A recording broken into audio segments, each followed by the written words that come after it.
Hey there, podcast fans. This is Trotwood Zeus, one half of the 2 Hour Lunch Break podcast. Are you ready to unlock the door to your dream home in the heart of Texas? Meet Jessica White, your go-to real estate guru, ready to make your home ownership dreams a reality. Hailing from the Lone Star State, our very own Austin native, Jessica White brings a fresh perspective to the world of real estate.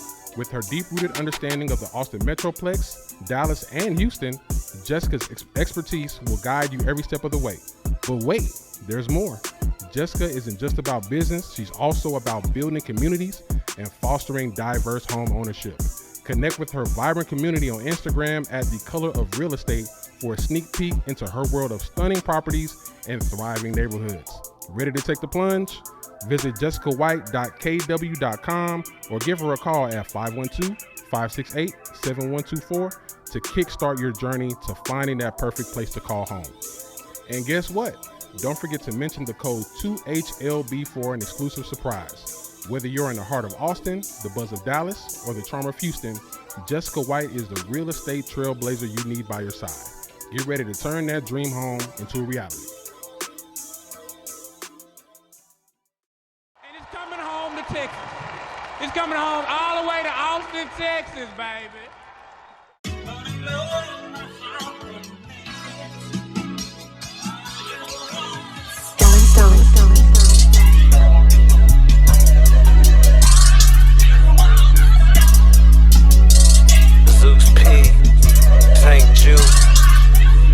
Yeah, and we back, and we back, and we back, yeah, yeah.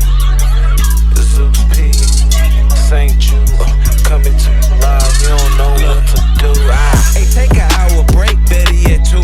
Tune in with ATX, best Zeus and St. Jude. They ain't playing with you fools, giving game how to move, trying out the best food, no, got the best shoes.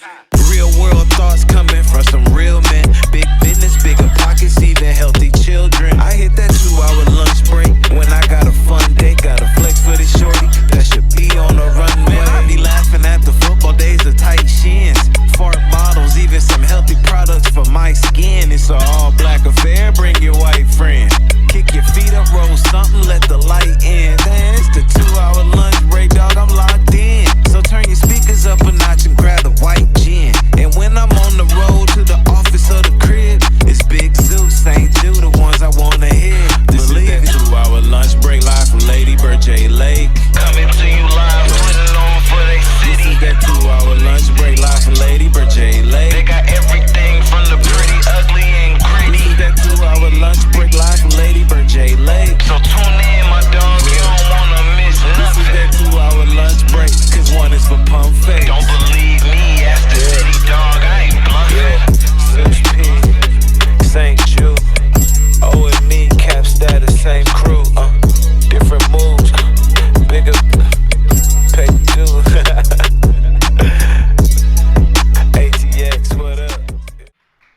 Right, man, so we are back, man. Another edition of the 2-Hour Lunch Break podcast, man. We are a podcast that's for Austin, from Austin. Just like Shaka was saying, we've been recording with Dawa basically from the beginning. Shout out to Shaka, Dawa for creating this type of space, for creatives, for artists. I was just saying earlier, ever since we started, recording with Dawa, our content output has gone sky high. Shout out to them. Shout out to them for that. Finger snaps. Man, also in addition to that, man, shout out to our production. I don't know if you guys have seen Ever. He's behind the board. You can't see him right now, but he's behind that wall.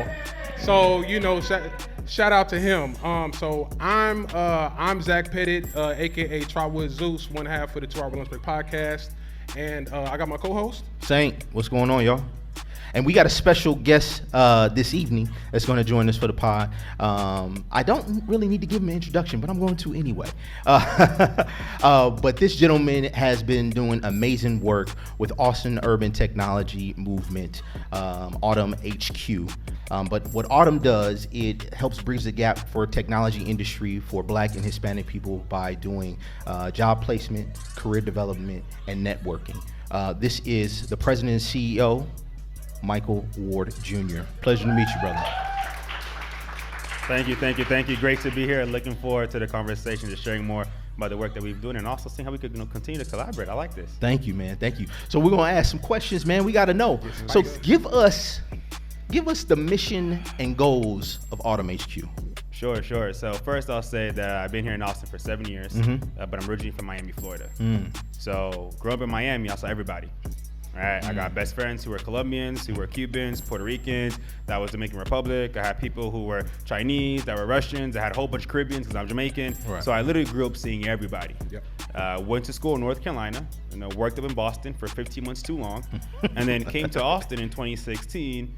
Didn't know much about Austin. Right. All I knew that it was closer than California. Right. So I said, you know what, let me kind of check it out. And I came here and I got a huge culture shock.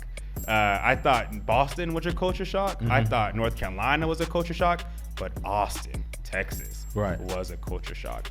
And the reason why I even came to Austin was because of Oracle. So I got my start into the tech space doing back-end and front-end technology at Oracle. And it was within Oracle where I realized, okay, Austin's a culture shock, but even inside of Oracle in a tech space is a culture shock because I'm not seeing a lot of people who look like me, right? Technology predominantly is today and still is predominantly white, Asian, and male. Actually, I'm gonna say white, Indian, and or Chinese and male, right?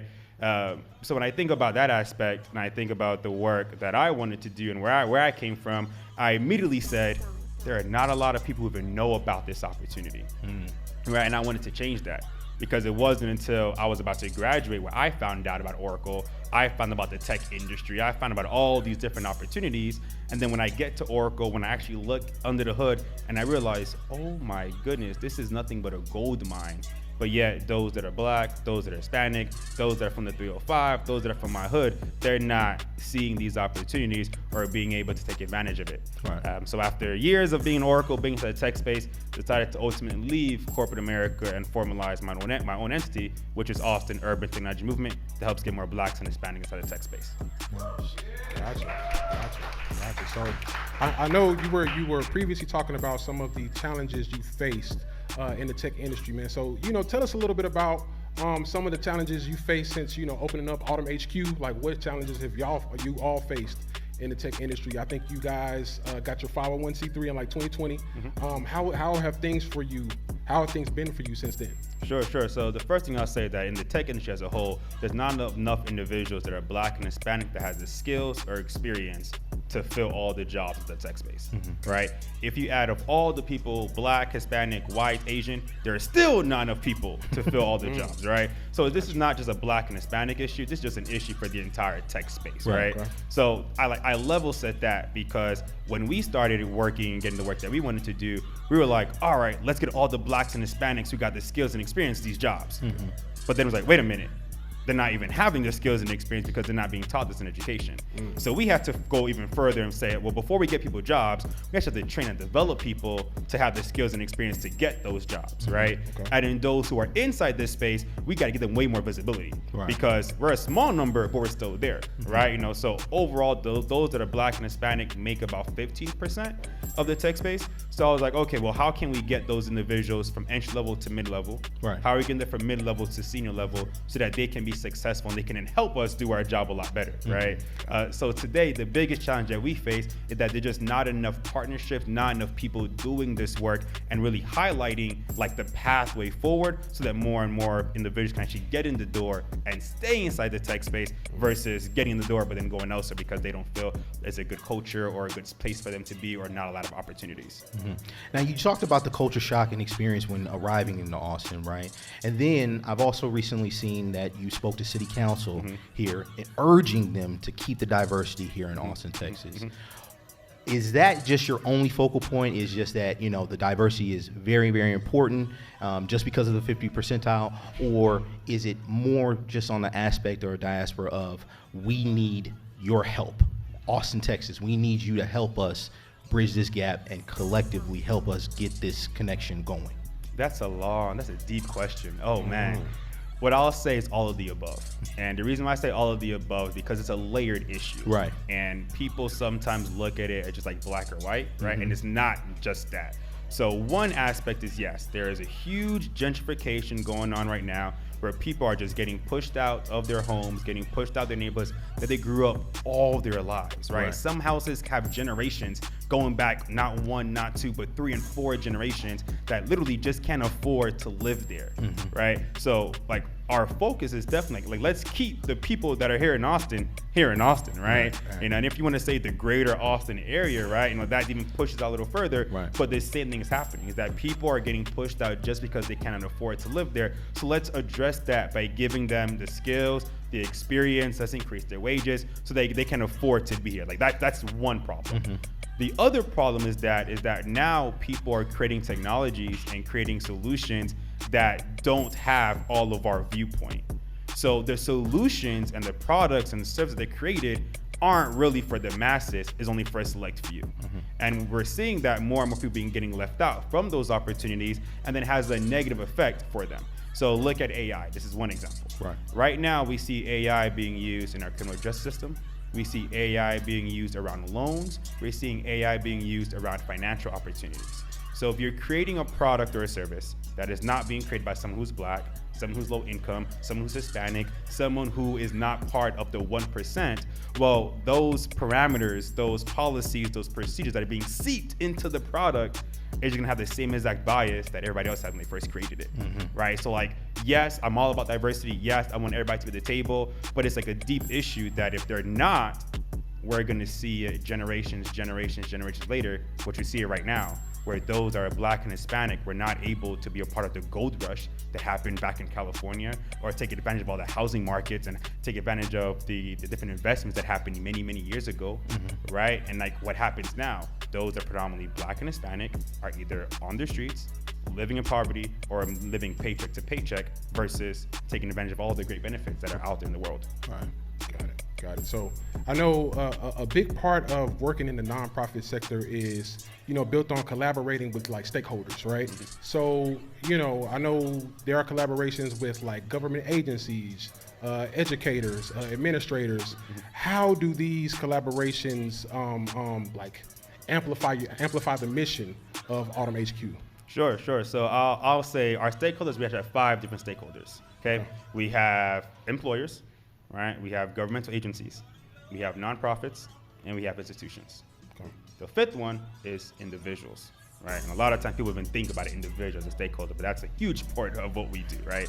So because of those 5 stakeholders, we realize that everybody has a role to play. And I'm always a big believer, if you play your role, we could do great work, right? So play your role, let's get this going.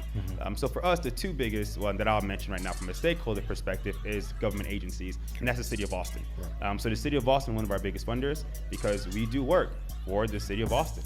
We're all about developing the local talent here so that any business that needs talent can hire the talent that's here, versus taking people from other cities, from other states, and even from other countries to then push out those that are local, right? And if we do the work here in Austin, we could do the same thing elsewhere. So hey, Dallas, hire your local folk in Dallas. Hey, Houston, hire your local folk in Houston.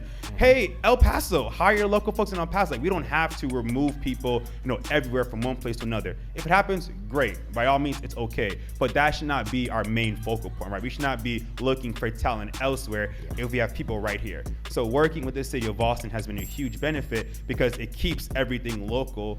They are one of our promoters. So now when you go to the city of Austin website, you see Autumn HQ right there listed as a training provider, right?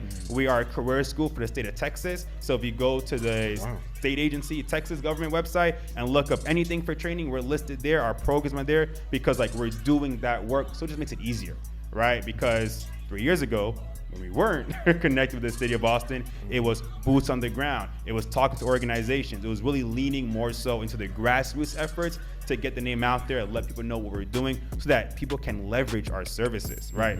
You mentioned we're a nonprofit. There is no cost for an end user, right? Come out to us, reach out to us. How can we help you move on to the next step? And working with the city of Austin as an example helps us make that so much more easier for the masses that are not knocking on our door, don't have our phone number, or don't happen to have our website. Yeah, got it. Clap it up for that. It sounds like he's doing hard work out here. Good work. So with that, right, you talked about collaborating with the city of Austin, trying to get people to engage and focus on what you guys have to do and offer, right? What other avenues or angles are you looking for? Is Autumn HQ looking for to utilize to get that pipeline going? Sure. So right now there's a huge buzz around AI, and AI has been talked around across the board, but so has blockchain has been talked about. So has looking at how can we create new businesses with the advancements of technology, right? So getting someone a job is like step one, right? But before you get the job, we have to address any other barriers that makes it difficult for you to get that job. So if you don't have a device, for example, let's get your device. Right. If you don't have internet, well, let's get you internet. Right. If you don't know how to use the device, well, let's make sure you can use the device so you can like do your own day-to-day stuff, like your own finances, right? There's a lot of online banking, your own healthcare portals, right, are online. You know, even some stuff now in City Hall are online, right? So if you're not even tapped into society from that digital landscape, it makes it very difficult for me to talk to you about a job working at Apple, or a job working at Microsoft, or a job working in the IT department of the city of Austin. Like, I can't even talk to you about those things. So we're definitely addressing the basic needs, working with HACA, which is the Housing Authority for the city of Austin. We work with a lot of clinics like People's Community Clinic. We work with Goodwill. We work with United Way. So we definitely work with I'm gonna say the larger players in town, or those that are doing a lot of direct services to the individuals and kind of hand-holding them. We partner with them, like, you know, we try our best to be as glued to the hip with them, because they work with the same people that we work with, right? So that's step one. And then once we get them the job, great. Now, after you're in tech and you got that job making good money, great. Be a part of the tech ecosystem. Do not just work. And that is what I see so many techies do, is that all they do is get a paycheck and they go home. And it's like, okay, but like, are you sitting on the boards though? Are you going to City Hall though? Are you completing community surveys though? Okay, did you know that the Texas Broadband Office right now just released the whole federal mandate about how Texas is about to get, don't quote me, I think it's $6 billion.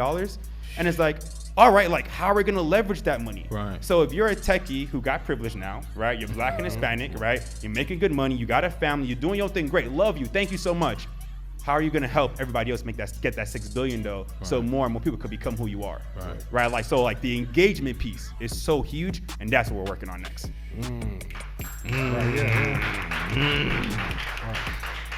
So it's getting spicy in here. Right. So shifting gears a little bit, right? So I know, you know, doing some research on you actually co-host your own podcast, right? I think it's the Culture Crawl ATX podcast, right? So I know you guys talk about like the ins and outs of the city, what's going on, right, day to day. Tell us a little bit about the podcast and also how it feeds into Autumn HQ. Like, how does it amplify that voice? Sure, that's a great question. So Culture Crawl ATX is all about some of our controversial issues. What I would say that it creates a platform for us to talk about issues that impact Autumn HQ, but also about issues that impact the world, right? So I love when we get to talk about, number one, everybody like money, right? So always talking about economics, right? What does that look like? Economics from a business standpoint, economics from an individual standpoint, and how are we thriving inside that space? But then we also talk about social, right? So right now in Austin, one of the challenges that techies have is that there's not a big enough, consistent enough, like, Black scene, right? There's not a consistent enough Hispanic scene, right? So if I'm gonna wake up, go outside, where am I gonna go to find people? It's like, good luck, right? You know, unless you're plugged in, right? You know, mind you, all I see is Black folk, all I see is Hispanic folk. I know where to go.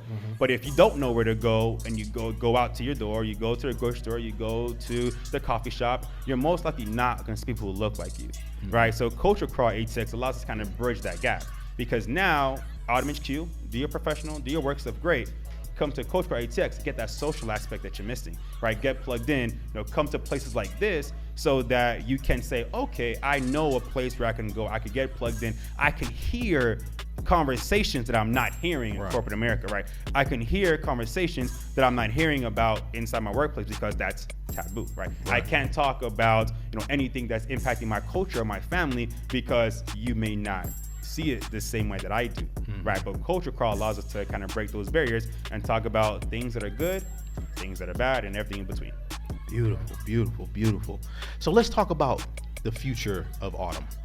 What do you see the future of Autumn to be and to become? Sure. I love this question because when people really think like, what do you do? You know, like you do all of that, and I'm like, yeah. So what I like to say is that, and I took this from Oracle. So Oracle, thank you so much. Is that we are a one-stop shop for training and development, and that means we are truly a school of the future. You could come to us and get trained in almost anything you want inside the tech space. We're working on some specializations, which are more like senior level roles, right? You know, C-level, VP level, et cetera, et cetera. Right. But we're breaking down the barriers so people can get in the door. Right. So the future of Autumn HQ is not just to be in Austin. Right now, we're in 20 states and 8 countries and looking to expand like the quality of service we have here in those places, right? So we're not in person in all those places, right? A lot of it is virtual or is through partnerships with other people boots on the ground, but I want Autumn HQ to be on the ground in all those areas, right? So that we can have a localized focus that comes collectively to the state or to the country, rinse and repeat, right? So we do that, well then we can have Blacks and Hispanics, not just in high-end technology, but have Blacks and Hispanics in technology across sectors. So Blacks and Hispanics in technology in agriculture, Blacks and Hispanics in technology in education, Blacks and Hispanics in technology in healthcare, in politics, in criminal justice, et cetera, right? Just have us be more invested and engaged in technologies across the board, regardless of what sector we're talking about. And if we do that, well then now we'll have way more products, way more services that are way more inclusive, way more diverse, and now we're solving problems before they even come up because the person creating the product already knows the problem, right? And we can keep it going versus what we see now where things are created, but then we always gotta go back to the drawing board because we did not have the right person at the table or the right individual asking the question to make this happen. First Austin, now the world. That's right. I love it. Isn't that what they say? Oh yeah, we can clap, Yeah. But didn't they say what starts here in Texas changes the world? Isn't that what they say somewhere? You know what I'm saying? Exactly, man. So, man, before we start wrapping up, man, let's plug your social media handles. Where can everybody find you, and where can everybody find Autumn HQ? Sure. So Autumn HQ is easy. It's just AUTM HQ, and you could Google that. We come up everywhere. My team do a great job with that SEO. And my name is Micheal Ward Jr. If you Google my name, you will find me. I try my best to get plugged in. I be at City Hall. I be engaged in the community. So you do those things, you can find us and find us online for sure. For sure. It's another episode of 2 Hour Lunch Break Podcast. We want to give a special shout out to Dogwood Studios. Also want to give a special shout out to Production Behind the Boards, Cafe Yodo. You can check us out at 2 Hour Lunch Break Pod on Instagram. We are out. Woo!